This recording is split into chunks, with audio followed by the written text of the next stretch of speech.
دوستو، اگر آپ کے پاس ایک دن ہے اور آپ کسی اچھی جگہ کی سیر کرنا چاہتے ہیں تو اس کے لیے فشنگ ہٹ جو کہ چکدرہ میں ہے اس سے بہترین اور کوئی جگہ نہیں ہے۔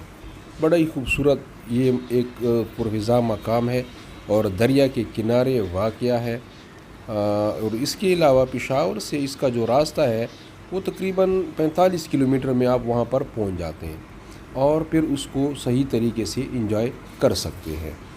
اور چکدرہ تو جیسے آپ کو معلوم ہے کہ بہت ہی خوبصورت سرزمین ہے، اور جب آپ وہاں پر جاتے ہیں تو بڑے خوبصورت پہاڑ اور سرسبز وادیاں آپ کو نظر آ جاتی ہیں۔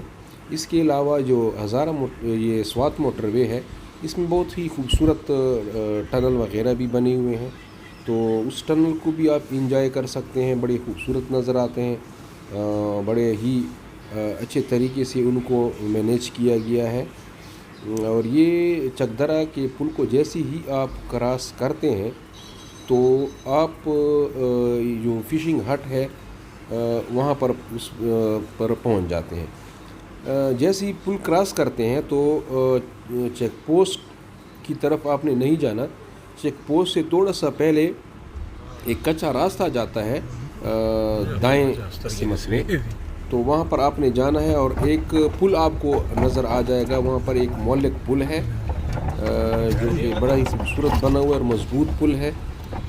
ڈر تو لگے گا آپ کو، لیکن یہ ہے کہ پل بہت مضبوط ہے اور بہت خوبصورت بنا ہوا ہے۔ تو جیسے ہی آپ اس پل کو کراس کرتے ہیں تو آپ فشنگ ہٹ کے جو گیسٹ ہاؤس ہے اس پہ آپ پہنچ جاتے ہیں۔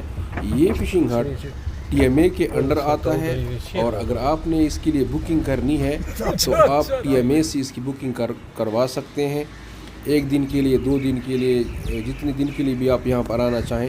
ایک دن کے لیے اگر آپ یہاں پر آنا چاہیں تو اپنے ساتھ کھانے پینے کی چیزیں لے کر آئیں، کیونکہ یہاں پر کوئی ایسا خاص انتظام نہیں ہے، لیکن اس کے علاوہ باہر بہت سے ہوٹل موجود ہیں جہاں پر آپ اچھے کھانے انجوائے کر سکتے ہیں۔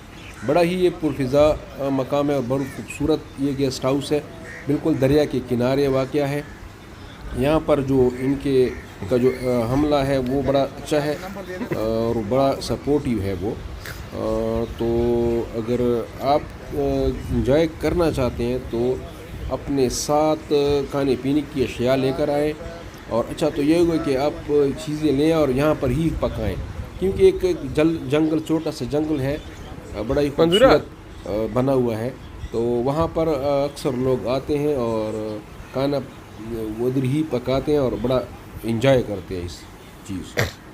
تو آپ بھی اس خوبصورت اور دل فریب منظر والے گیسٹ ہاؤس کو انجوائے کریں۔